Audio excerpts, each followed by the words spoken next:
I'm back here with Navah to catch up on this week's news.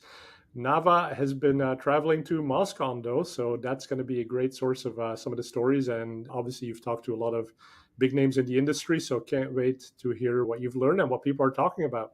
So let's jump into this week's news. Yeah, MozCon was a delight. I have wanted to go to MozCon for years and it did not disappoint. Was thrilled to share my optimizer perspective with everybody. We got into PPC, we got into social, we got into Baldur's Gate. It was great.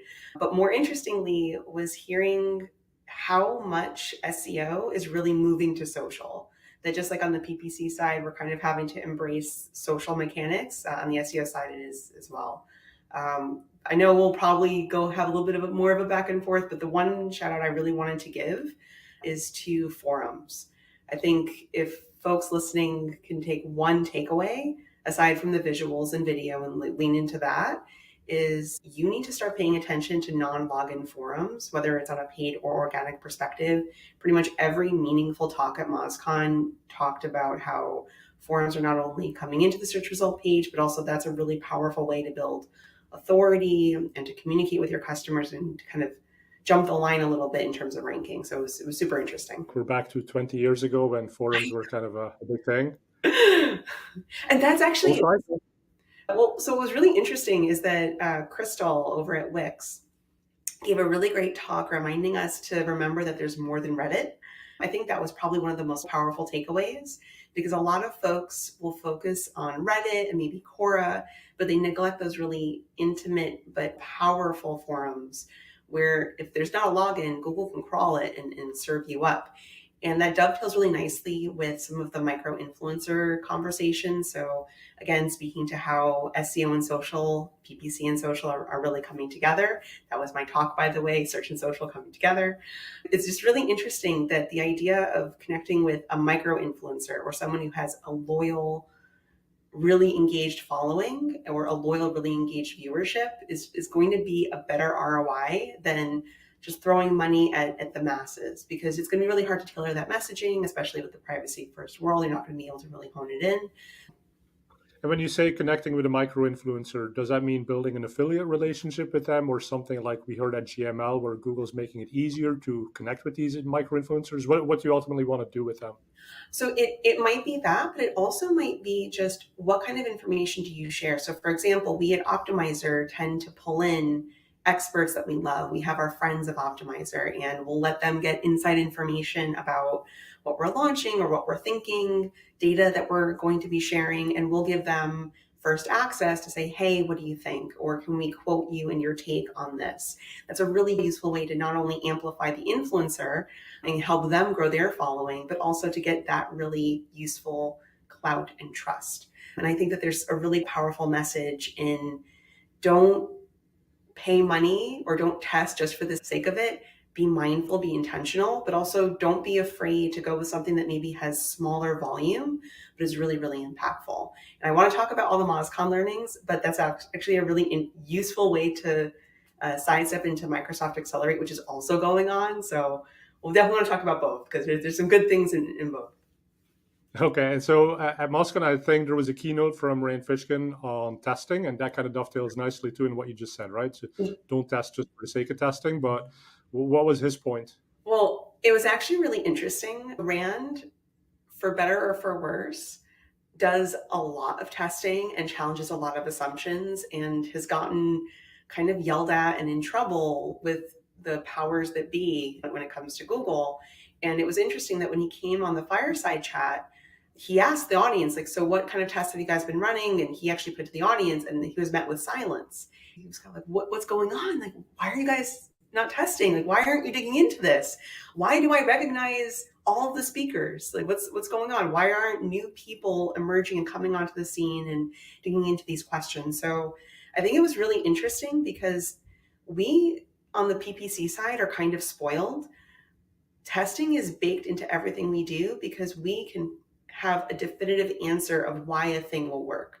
It was a really useful wake-up call that on the SEO side, you could think that you're doing everything perfectly well. You are following every rule of engagement, but then a thing will crash. Or you could be wild and crazy idea land. You have no idea if it's going to work. And then it amazing, goes right well. So on the PPC side, we tend to have pretty well documented rules of engagement. They sometimes could be modified, or we could have feelings that they're not quite correct, but there's still stability.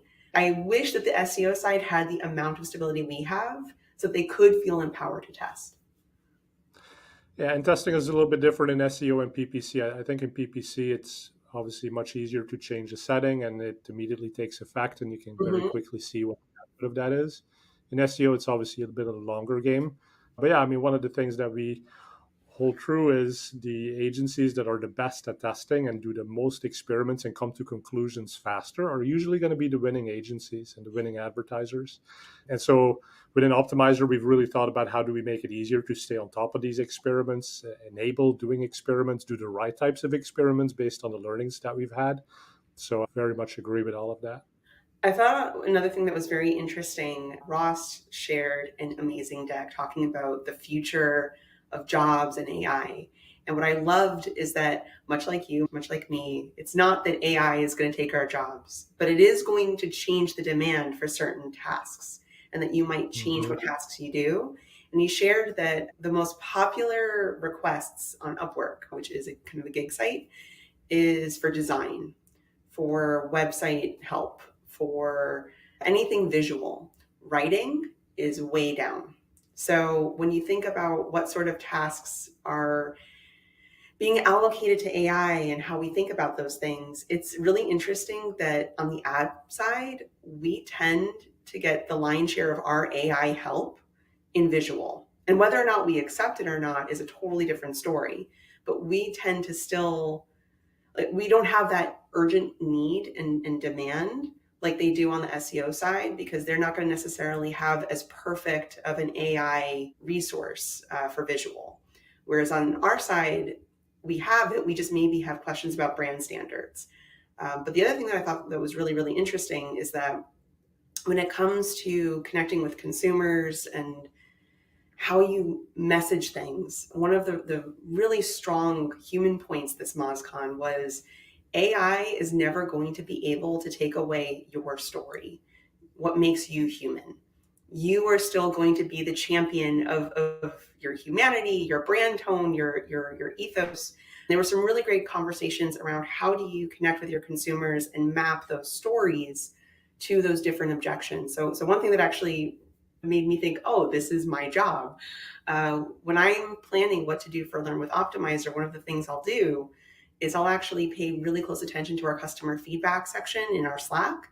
And then also looking at feature requests, look at the sales channel, just the general CS channel, and see where are customers getting stuck and where might there be an opportunity to empower someone to think about a tool in a different way or to get greater understanding rather than just saying, this is a new tool we made, you should go check it out.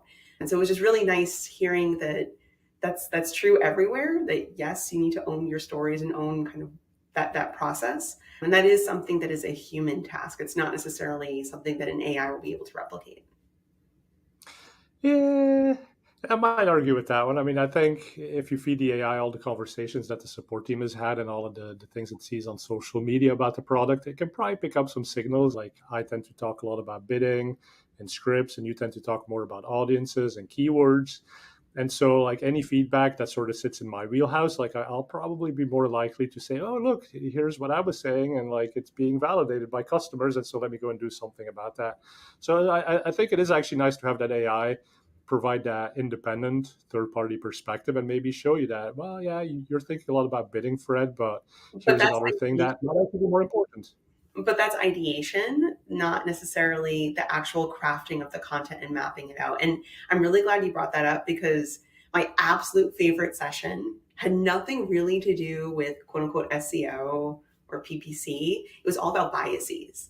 Garrett gave Mhm. an amazing session digging into the biases that go into prompts. And we actually talked about this, how I did that search with the leak and how I said that there Yeah. might be some change. And so they said proceed with caution. Really great session that I think encourage everyone to go follow Garrett, check out his work, digging into not only confirmation bias, but also what are some of the authority biases. So, for example, if Fred says something, and I say something, we both have authorities, but there are certain things that if I say it, it might resonate a little bit stronger. And if Fred says it, it'll resonate a little bit stronger. It also depends on who we're talking to, and what means of conversation we're using. So there's certain biases that we don't realize until we actually peel the onion a little bit. So as much as MozCon, I was expecting a super, super, super, super technical event. I was actually really pleasantly surprised at how human and relatable. And honestly, my dad was in the audience. I brought him along with me. Got to see me speak for the first time. That he could understand 90% of what was being shared, with the exception of the few technical, super technical talks. It was actually very special. And I know this was your first time going to MozCon. Do you think there has been a shift from what you know in terms of like, did it used to be more technical? And are we now sort of coming to that point where a lot of the technical stuff is being handled? AI is helping us with it. So we're going back to that human element of marketing, which I think we've been saying as well, right? As we need to do fewer things in spreadsheets, as more of the tedious repetitive stuff is being automated away, we can actually think about how do we make that human connection to the prospective consumer buyer rather than figuring out the next formula for Google Sheets. A little bit. My moderator, the MC, put a poll to the audience of how many of you would consider yourselves SEOs and how many of you would consider yourselves PPCs. 60% of the room raised their hands for PPC. So I think there's Nice. something really special and important about MozCon's brand, and its authority is SEO, leading technical SEO. But that still leaves room for the halo effect of all of the components that go into digital marketing, regardless of whether that's SEO, PPC, or social. I will say there were talks that probably, if I were to be honest, were technical. To me, they didn't come across as technical because of how well they were packaged and how accessible they were. But from a just general strategy standpoint, I don't think you can give the technical fully to AI, but you can give the grunt work to AI. So, for example, keyword research, there is zero reason a human should be doing that by themselves. Get AI to help you, get AI to check your biases, move forward. However, when it comes to what market should you expand into and why should you expand into that market, yeah, you can ask ChatGPT for some help and some ideas and get some information, but you ultimately should be QAing that information. And I think that that's a really important point about kind of the human component, even technical, is that Yeah. there is no world in which the machine should just run. And that's the ethos of Optimizer, automation layer. It's also kind of speaks to the names of the tools, right? So everyone calls it assistants. That's the Yeah. primary name for these AI, generative AIs. We call it sidekick. Again, sort of saying it's not the main thing. There is sort of this fear of the AI overlord. Mm-hmm. I actually attended the Descript product announcements yesterday, and they came out with a new name for their AI, and they call it the underlord. I love that. Because they're saying like you are the boss, you're still the one driving all the decisions, but it is exactly like you said, it's this assistant who's going to help you with all the tedious tasks and the grunt work that you don't really want to do, and you could spend 3 hours doing it, but really you want to think about the strategy, you want to think about the content, you want to think about making those human connections, and the mechanics of doing that tend to be pretty involved. And that's where the underlord can come in when it comes to video editing, or the sidekick can come in when it's PPC related. Yeah, so I think that makes a lot of sense. But there's actually a really interesting component here that I want to make sure everyone pays attention to, particularly on the subject of biases. There's an idea in people management that you manage a team, but there's also an idea of managing up, that you know that you're kind of guiding your leader, guiding your boss or manager to a good spot for your team, but also for you. And I will encourage everyone in this underboss ethos, where we do think about AI as kind of assisting us, that we don't allow ourselves to get managed up and pushed into those silos, because there is a certain point where if you get very comfortable processing information in that way and kind of doing tasks in that way, you'll fail. So for example, when it comes to Search Engine Journal, Search Engine Land, they have very strict policies around AI content. You are not allowed to have a ChatGPT write your post for you. Now, can you get a quick spot check edit? Can you have it help you with the outline? That's totally fair. but you should not be allowing yourself to be managed up by AI. AI should be a partner or a resource or a friend that helps you, but you're ultimately still in the driver's seat. Yeah, you spoke about it earlier too, about how it's finding like the right components and the Yeah. right insights, whether it's from like customer insight about a product. And an example that I heard last week, which is more relevant to an SEO audience in terms of content production, it's like, yeah, you can go to a GPT and say, write me a blog post, and you can ask it 1,000 different ways to write you a blog post. But until you give it the ingredients, it's like asking a chef to prepare you a great meal 1,000 ways and not giving them ingredients to work with. Yeah. And so It's like, those ingredients, I think that's in your head, right? Yeah, that's it. That's your expertise. That's, oh, I'm Navah. I was just at MozCon. Like, these are 5 tidbits I took away, and I think they relate to each other in this way. And well, yeah, it was about SEO, but they could also apply to PPC. So now you start putting your spin on it, and then the grunt work of like you've gotten the thought, you've put the pieces together, but now like actually writing that down.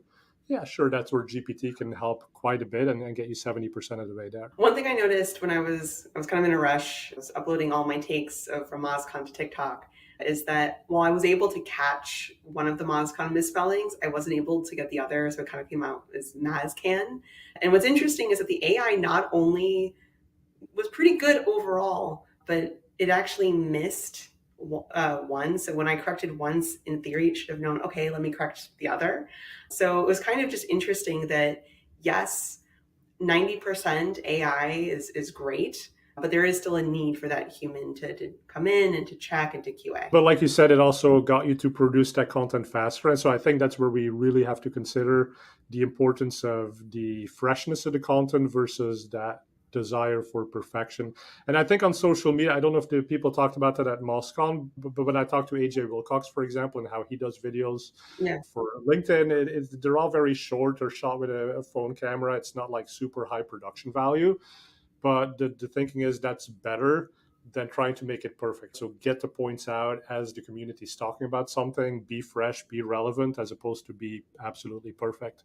Now, of course, if you're going to be producing something a lot higher quality or something you're going to run as a commercial, say on connected TV, then yes, do get it perfect. But I think on social media, people probably don't care that much so long as you didn't butcher the name MozCon, but it was just a transcription that messed it up. Some people may want to get it incorrect so that they get the publicity of, oh, look, they got it incorrect. You just get all those extra eyeballs. But I don't know. Exactly. Get the comments lighting up because, oh my God, the transcription was wrong. But the last thing I want to say in regards to MozCon, and then I do want to make sure we have a little bit of time to talk about Accelerate. MozCon is not as it's not as frantic as a lot of other conferences. But I will say that I missed the ability to sit and process with information. So because MozCon is kind of 3 sessions back to back, you sit in the same room, then you have your break, and then 3 or 4 more sessions.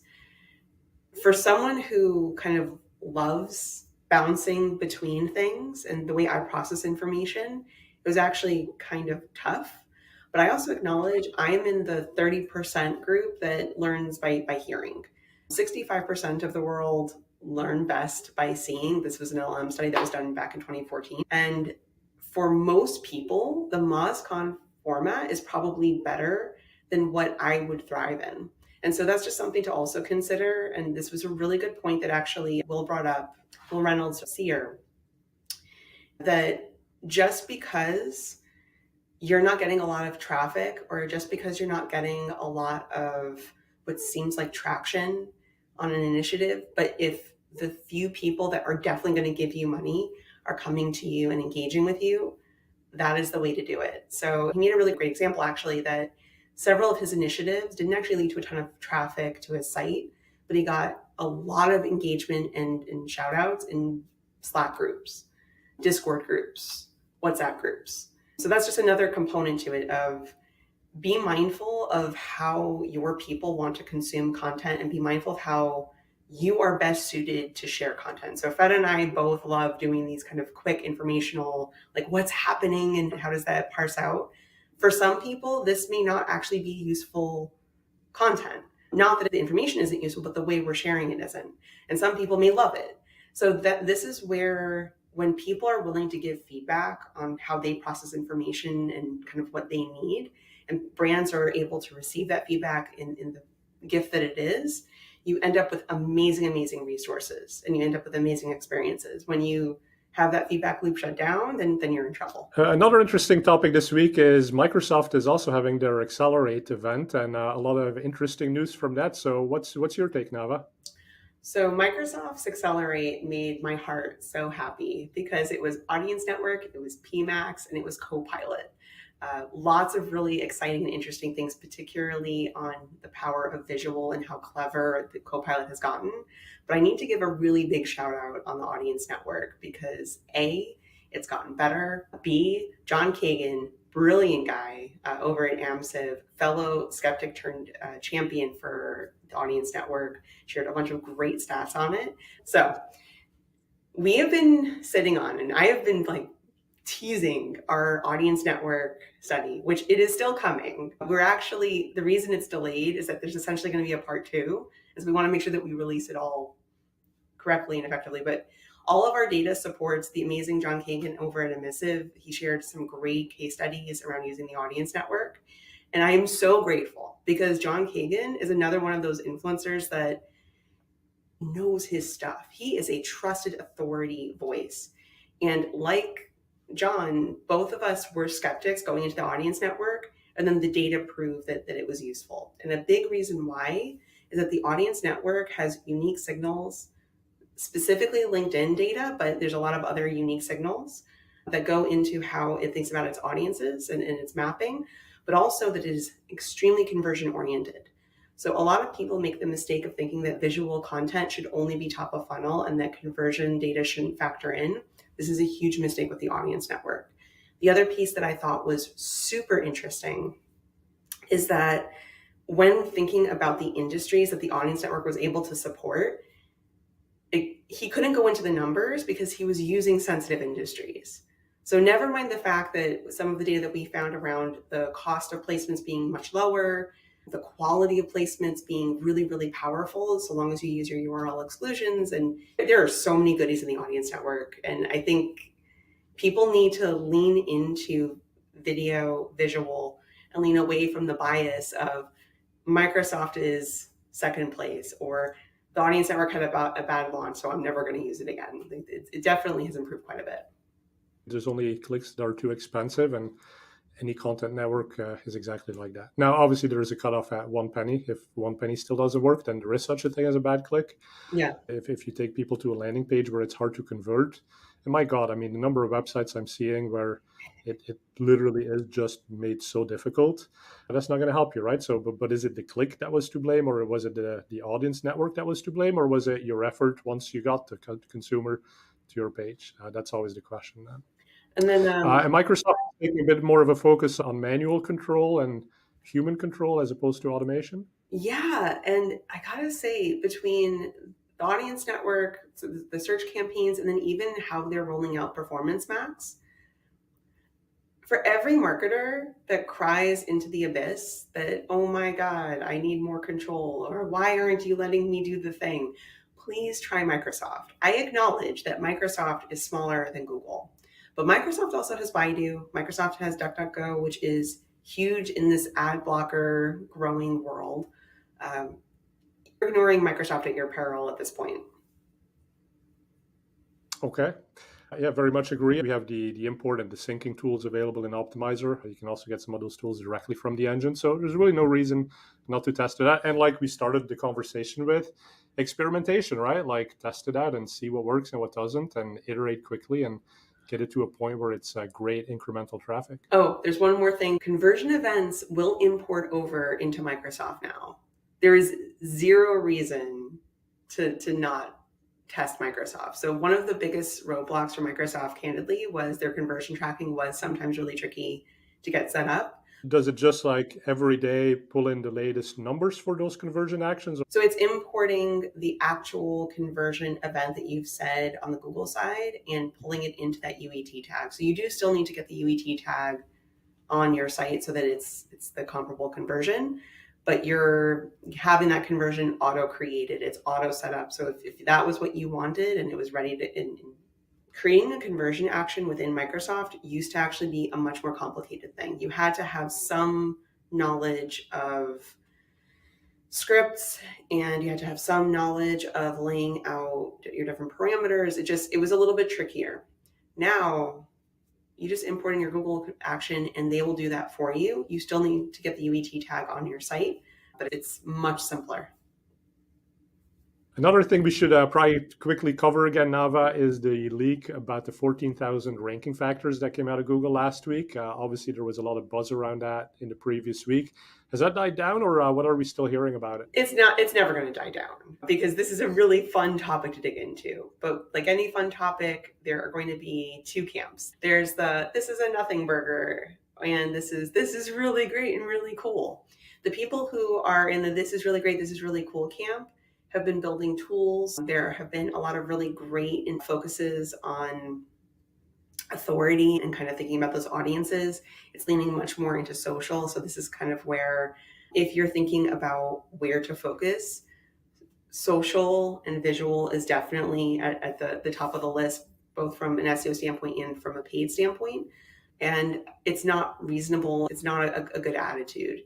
There's good information that was shared, and there's good advice and good takes that have been shared. There's zero reason to make others feel bad. Going to come out of this also is that there's more marketers that are seeing an ROI on being kind. So just like on the PPC side, those of us that are willing to see the good that ad networks do, but then also call them out when meaningful and give that good feedback. It's a similar story on the SEO side. Those that are willing to do work and to collaborate and to kind of build together are seeing better ROI than those that kind of sit in their corner and cast stones.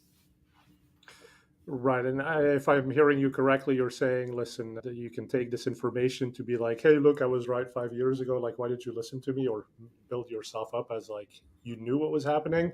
But ultimately, what's going to be more impactful is take these factors and build something for the future. Exactly. Because like you all said, there's not enough new people at MozCon speakers, because people aren't experimenting. They're not putting enough new tools out there. They're not doing the crazy cool new things that solve real problems. Mm-hmm. And this is an opportunity. Now we know about 14,000 ways to solve the big problem of how do you get a better ranking on Google. So leverage that and be that person next year at MozCon who's a first-time speaker, or come on PPC Town Hall, talk to us, right? We always love having people with great insights, great experiments, new things. So reach out to us. So that's a lot. Thank you, Navah, for sharing. Safe travels back. Everyone, thank you for watching. Please subscribe if you want to get more content from Optimizer, and we'll see you next week. Thank you so much for checking in, and I'll see y'all later.